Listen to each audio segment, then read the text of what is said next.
Being a good listener is one of the most important and enchanting life skills anyone can have. Yet few of us know how to do it, not because we're evil, but because no one has taught us how. And, a related point, no one has listened to us. So we come to social life greedy to speak rather than listen, hungry to meet others but reluctant to hear them. Friendship degenerates into a socialized egoism. Like most things, it's about education. Our civilization is full of great books on how to speak. Cicero's Orator and Aristotle's Rhetoric were two of the greatest in the ancient world. But sadly, no one has ever written a book called The Listener. There are a range of things that the good listener is doing that makes it so nice to spend time in their company. Firstly, they egg us on. It's hard to know our own minds.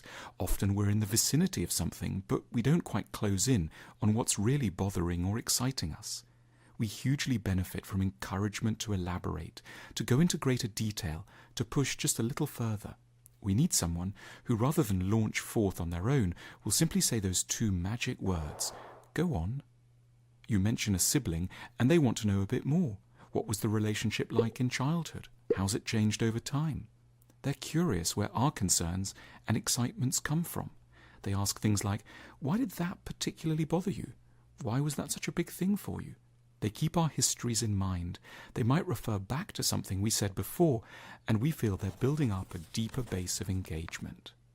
Secondly, the good listener urges clarification. It's fatally easy to say vague things. We simply mention that something is lovely or terrible, nice or annoying, but we don't really explore why we feel this way. The friend who listens often has a productive, friendly suspicion of some of our own first statements and is after the deeper attitudes that are lurking in the background. They take things we say like, "I'm fed up with my job," or "my partner and I are having a lot of rows," and they help us to focus in on what it really is about the job we don't like, or what the rows are really about. They're bringing to listening an ambition to clarify the underlying issues. They don't just see conversation as the swapping of anecdotes.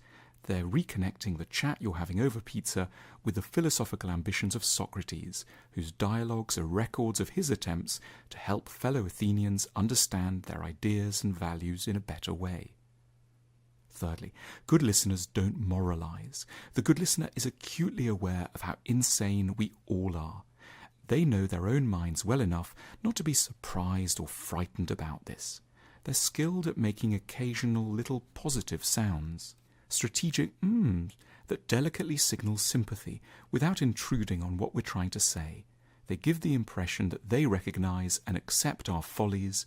They're reassuring us they're not going to shred our dignity. A big worry in a competitive world is that we feel we can't afford to be honest about how distressed we are. Saying one feels like a failure could mean being dropped, but the good listener signals early and clearly that they don't see us in these terms. Our vulnerability is something they warm to rather than are appalled by. Lastly, good listeners separate disagreement from criticism. There's a huge tendency to feel that being disagreed with is an expression of hostility. And obviously, sometimes that's right, but a good listener makes it clear that they can really like you and at the same time think you're wrong. They make it plain that their liking for you isn't dependent on constant agreement. They're powerfully aware that a really lovely person could end up a bit muddled and in need of some gentle untangling. When we're in the company of people who listen well, we experience a very powerful pleasure. But too often we don't really realize what it is that this person's doing that's so nice.